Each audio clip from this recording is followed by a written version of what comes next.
The first scream that morning did not come from a person. It came from a goat.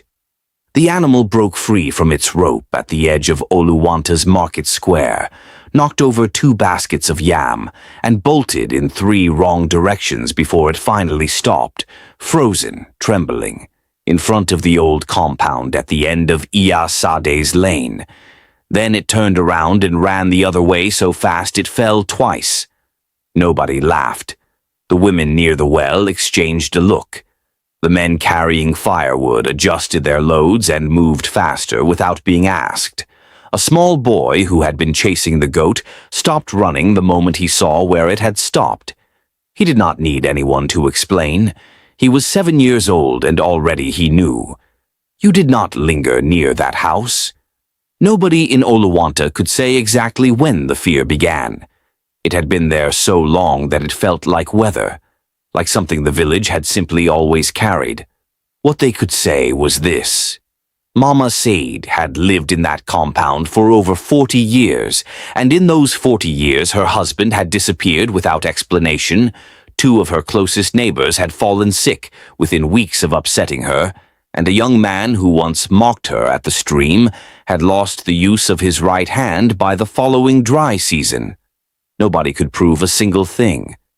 But in a village like Oluwanta, proof was not always required. Mama Sade herself said nothing about any of it. She was a small woman, thin, very old, with skin like dry Harmattan earth.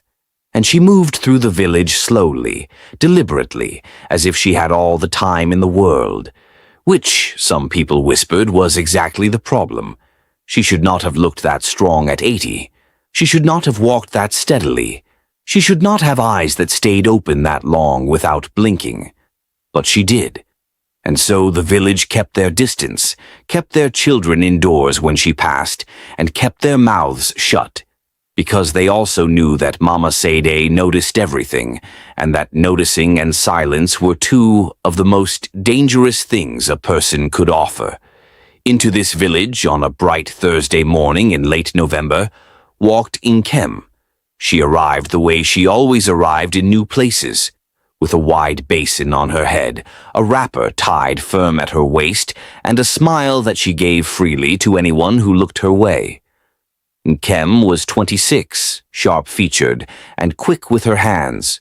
She sold pepper, crayfish, dried fish, and idi, the kind of trader people were always glad to see because her prices were fair and her produce was never second-rate. She had been making this circuit of smaller villages for 2 years now, ever since her father's illness had taken everything the family had and left her as the one who had to rebuild. She had heard of Oluwanta. She had not heard of Mama Sade. She set her basin down at the edge of the open market area, arranged her goods, and within 20 minutes had 3 customers. She was laughing at something a woman named Auntie Remy said when she felt someone tugging the hem of her wrapper. She looked down. A teenage girl, maybe 15, with a green ribbon in her hair, was staring up at her with an expression that was difficult to read. "Sister." "Yes?" Nkem glanced at the compound at the far end of the lane. She had noticed it when she arrived. It was the only one surrounded by nothing. No neighbors sharing a wall, no children playing in the yard, no sounds at all. She had thought nothing of it except that whoever lived there might need supplies and could not easily get to the market. "I was thinking of going to greet the person in that compound. Elderly person living alone. They might need things." The girl's face changed immediately. "Don't go there." "Why not?" "That woman, Mama Sade. She is not normal. Nobody goes there. Even the animals don't go there." Nkem looked at the compound again, then back at the girl. "That is just a house, small sis.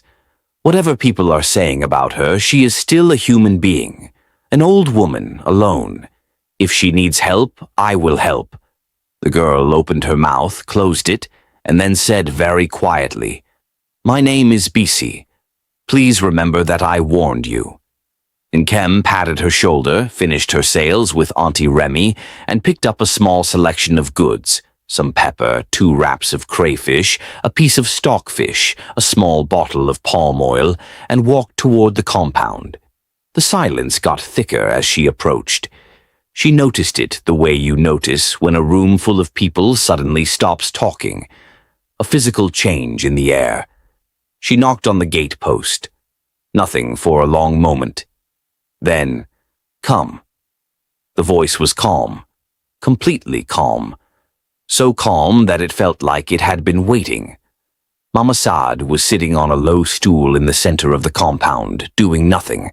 No weaving, no shelling beans, no work of any kind, just sitting, with her hands folded in her lap and her eyes already on the gate, as if she had known someone was coming.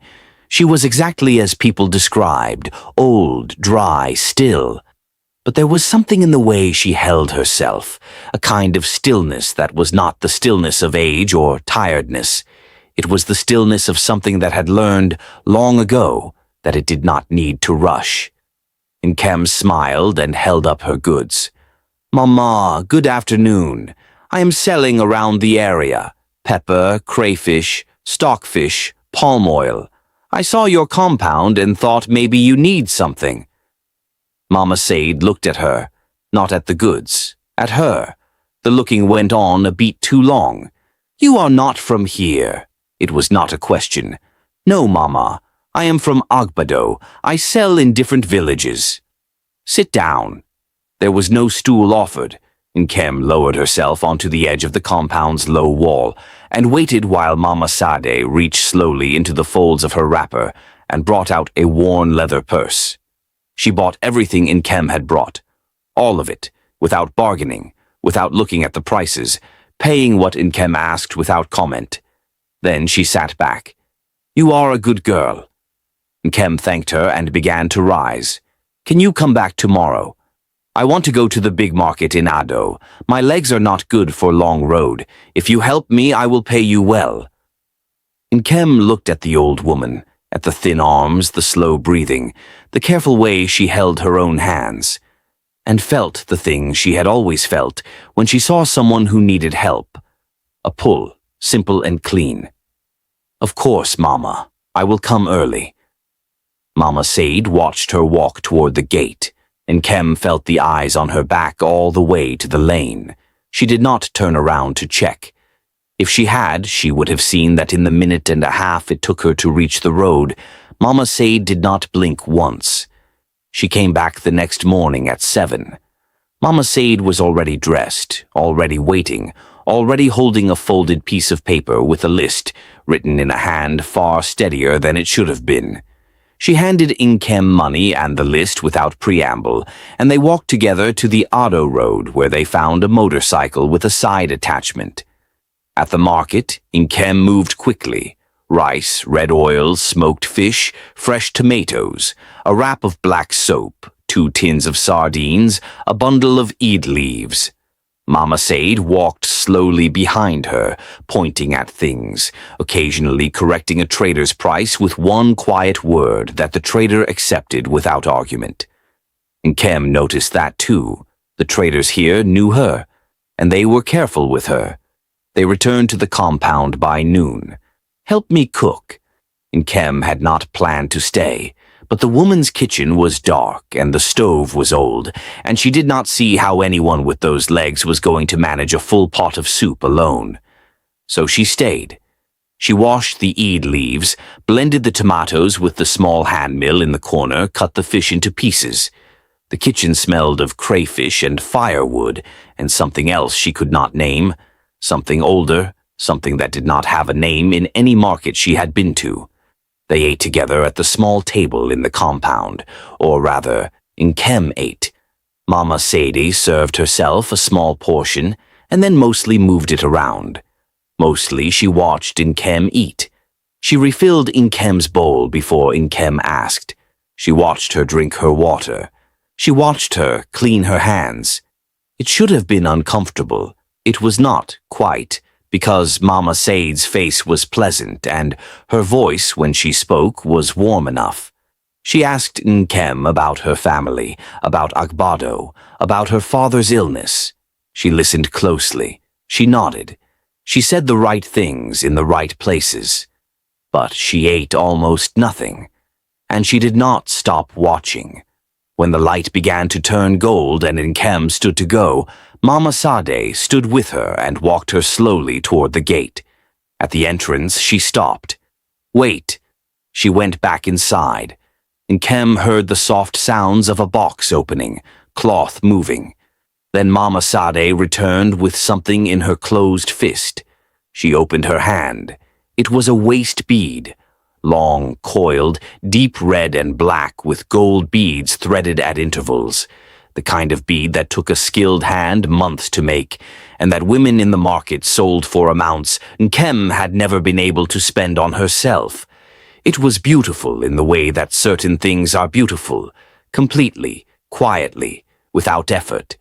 "This is for you, for your kindness today." "Mama, this is too much." "Wear it now. Let me see how it looks on you."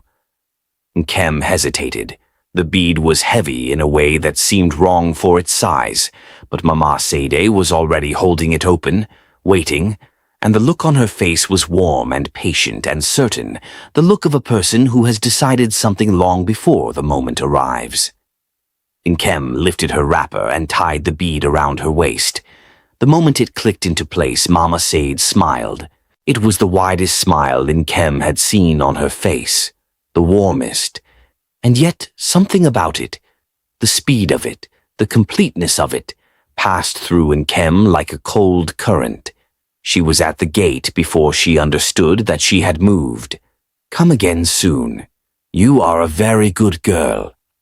Nkem walked quickly toward the main road. She told herself it was nothing, the bead, the smile, the cold feeling. She told herself the village had simply filled her head with stories.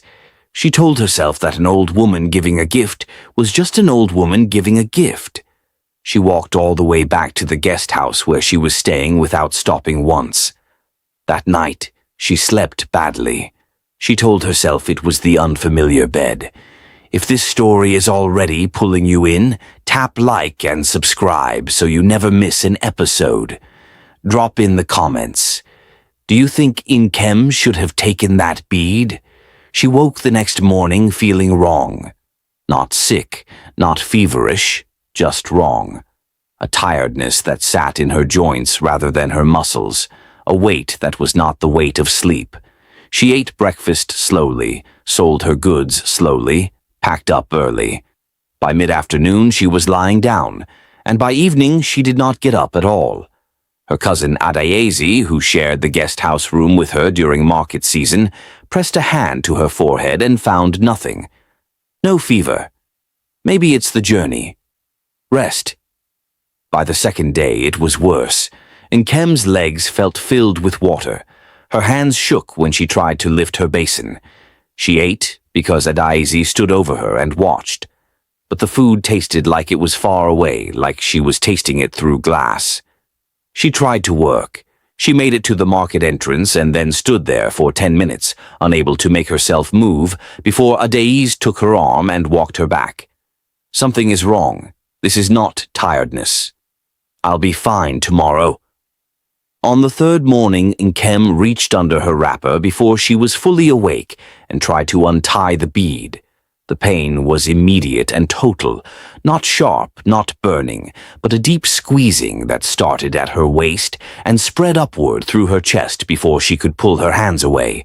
She gasped and sat up, heart hammering, hands shaking. The pain faded the moment she stopped touching the bead. She sat there breathing, staring at nothing, for a very long time.